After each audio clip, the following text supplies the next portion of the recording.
Hey guys, welcome back to today's video. Today is Monday, September 28th, 2020, and today we're going to be talking about Donald Trump's taxes. Now, I think a lot of us are seeing this as an October surprise coming early, but as the New York Times has said specifically in this article that more information will be released in the next coming weeks. Now, that is not a coincidence. This is right before the election. There are less than 40 days until we will know, or at least hopefully we'll know, who the next president of the United States will be.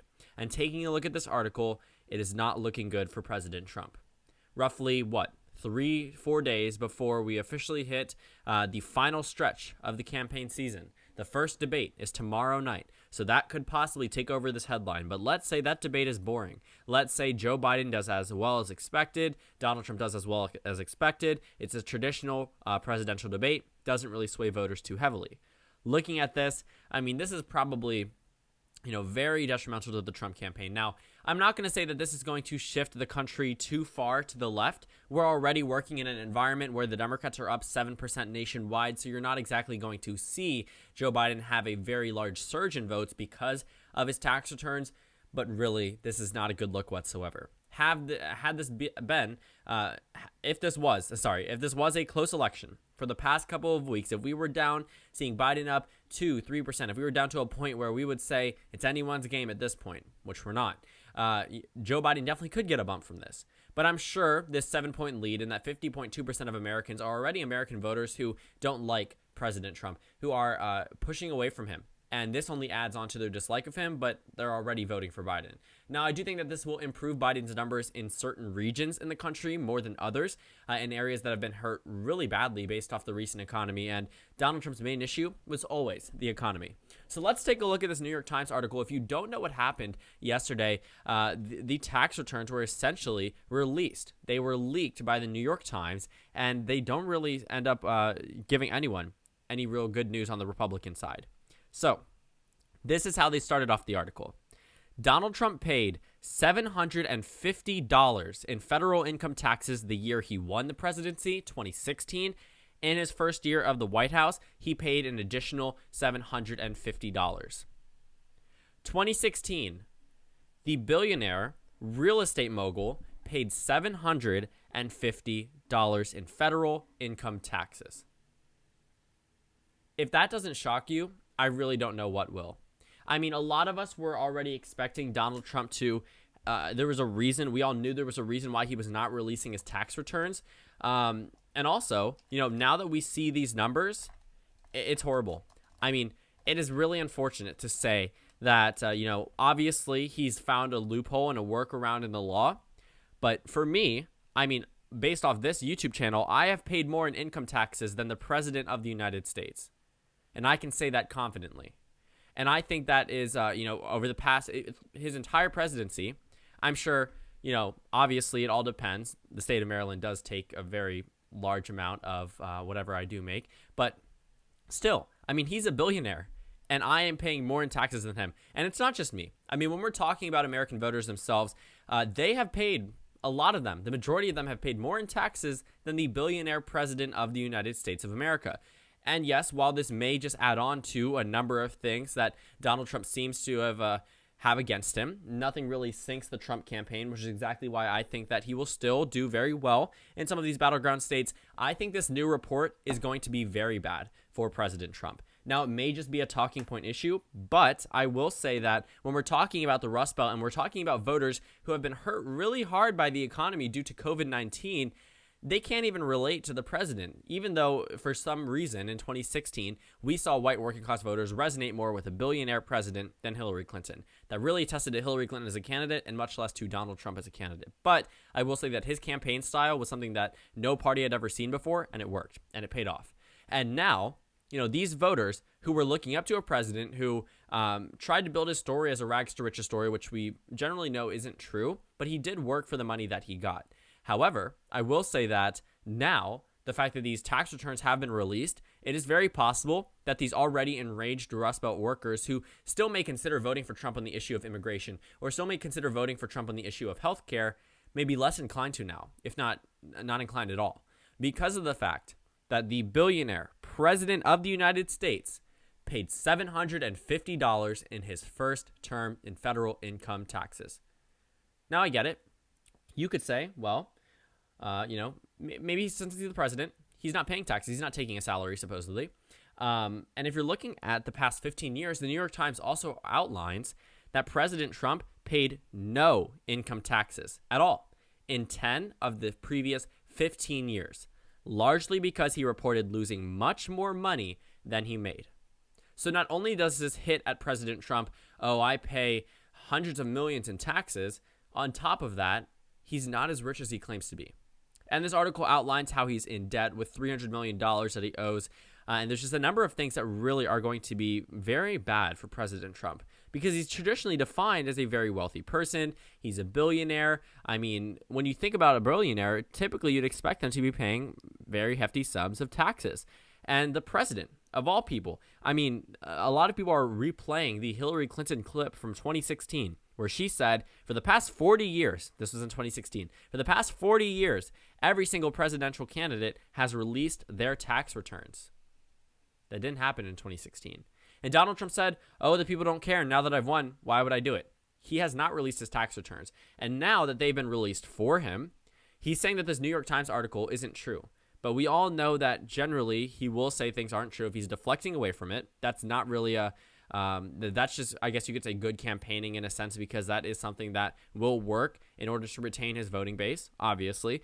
But for President Trump to have only paid $750, that is just ad after ad after ad that have already been released last night. I mean, we saw ads through the morning that were released from the Biden campaign, from Republican voters against Trump, from the Lincoln Project, ranging all across this country in terms of super PACs or just pro-Biden campaign ads that we have seen talking about Donald Trump not paying his taxes. You know, the Biden campaign released an ad that didn't include any of Biden's talking points, any of Trump's talking points. All it was a very sad and somber video where there were workers talking about how a teacher pays $6,000 a year on average in income taxes, how a firefighter pays $5,000 a year on income taxes, how a construction manager pays $16,000 a year on average. And I thought that ad was very powerful because not only did it not use any words from any candidate, that's typically the best type of ad to resonate with the independent swing voter, it outlined right at the end, Donald Trump paid $750 in taxes. And I think this is going to help Joe Biden solidify an already strong lead in the Rust Belt. What we've seen in my most recent prediction is that Donald Trump is gaining ground. He's back up to 248. Joe Biden's at 290. It's winnable. The margins are very strong in some of these states. But I will say that Donald Trump is doing well in North Carolina. He's doing well in Florida. He's doing well in Texas, Georgia, Ohio, and Iowa. And while they may all be in reach for Joe Biden, he's not currently the favorite to win them. Now, 538 rates Ohio, North Carolina, and Florida as Biden states. But what we've seen is that Biden is at a worse position than Hillary was 4 years ago in some of these states. On top of that, we do have to understand that there may be some of these undecided voters that are going to swing heavily to Trump as they did in 2016. For some of these states, Biden and Trump are 44-45%, which is okay for Biden if Biden's in the lead. But at the same time, a lot of those undecided voters, the same way they voted in 2016, will split for Donald Trump. Joe Biden should be much more confident in the states where he's already at 50% or 49%. We can take a look at those states individually. But like I said, I don't think that Biden's going to get a convention bump type boost from these numbers. But I will say that Joe Biden definitely is going to see some type of improvement in some of these battleground states. Not all of them. I mean, I can't imagine too many voters that really didn't vote on the issue of the economy in 2016 for Donald Trump may have voted on another issue really caring about this. The majority of his base is not going to care about this. He's not going to lose in a landslide because of these reports. But this is something that's been a long time coming. Since 2015, people have been asking for his tax returns, and he's refused to give them out. And, now we see that President Trump, not only has he paid very little in federal income taxes, there's also what the American public is going to view as shady business with his daughter, Ivanka Trump, talking about, finding a way to avert paying a federal income tax. And the American people probably won't see that as a benefit. I mean, yes, he said that makes me smart at a debate, and that was reran because people really did resonate with that message. I mean, a lot of people really don't like taxes. They hate taxes altogether, and they probably were thinking, if I was in his position, I would be doing the exact same thing. But the harsh reality now is that, that was all speculative. That was all, Well, if it makes him smart, he's probably only paying $100 million in taxes. I mean, he's a billionaire, probably paying the bare minimum. Not only is he not paying $100 million, and I think this tweet perfectly represented when this first article released, when it was said that Donald Trump paid $750. The tweet said, I thought he was paying $750,000, and that was still insane. I mean, he's a billionaire, and $750,000, that just didn't seem a lot. But it's $750. It's the price of an iPhone 12 for the entire year for a billionaire. For someone who's in the same social class as Jeff Bezos in terms of name. I mean, we're looking at the president of the United States paying less taxes than the majority of the country.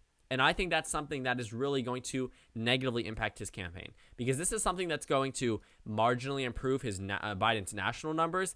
But I really think in states where he's already underwater, where Trump is already underwater in Michigan by 7%, he'll be underwater by 8%.